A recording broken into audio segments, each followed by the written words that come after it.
Long ago in the land of Israel, during a time when the Israelites were under the oppression of the Philistines, a divine plan was set in motion. A barren woman from the tribe of Dan received a heavenly visitation.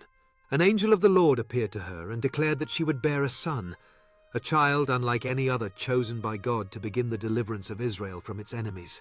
But this child the angel warned must live under a special vow. He was to be a Nazirite, dedicated to God from birth. He must never cut his hair, drink wine, or touch anything unclean. His name was Samson. As Samson grew, the Spirit of the Lord began to stir in him. He was given supernatural strength, an unmatched power that would shock and humble his enemies. But Samson was not just strong in body. He was also passionate, impulsive, and flawed. His story was one of triumphs and failures, strength and weakness, love and betrayal. Samson fell in love with a Philistine woman from Timnah, and despite his parents' objections, this choice was part of a greater plan by God that he could not yet understand. In a fit of rage over the betrayal, Samson unleashed his fury upon the 30 Philistines, striking them down and returning to the wedding feast with their clothes, solidifying the cycle of revenge. As Samson brooded over his actions, the Philistines were left in turmoil, embodying the escalating conflict that would lead to even greater confrontations in the days ahead. With his heart burdened yet resolute, Samson gazed out over the city, knowing that the path of vengeance would only lead to greater trials and a battle for his destiny. In a dramatic confrontation, Samson faced the army of Philistines, demonstrating his unmatched strength and fury, but realizing that each victory came with heavy consequences. Samson returned later, only to find that his wife had been given to another man.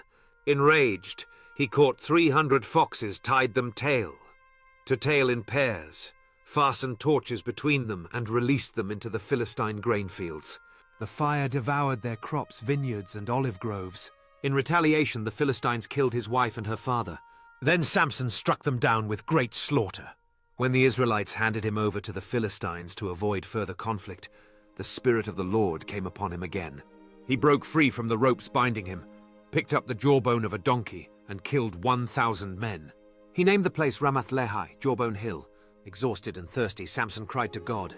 In mercy, God split open the ground and water flowed for him to drink.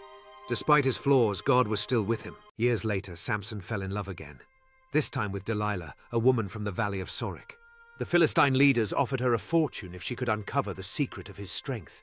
3 times she asked, and 3 times Samson lied. First he said new bowstrings would bind him, then ropes, then weaving his hair into a loom. Each time she tried to trap him, and each time he broke free.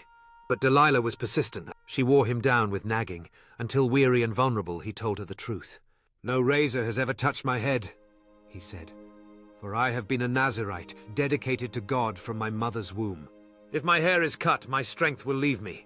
That night, while he slept, Delilah called for a man to shave off his 7 locks. Then she cried out, "Samson, the Philistines are upon you!" He awoke thinking he could shake them off as before, but this time the Lord had left him. They seized him, gouged out his eyes, and took him to Gaza in chains. Their blind and broken Samson was forced to grind grain in prison, but his hair began to grow again. Samson's story is not one of perfection, but of purpose. He was a man set apart by God, gifted with great strength, but also burdened by weakness. He failed often, yet in the end he turned back to God. His life reminds us that God can still use the broken to fulfill his plans. Strength is not just in muscles, but in surrender. And even when we fall, God's grace can give us one more chance to stand.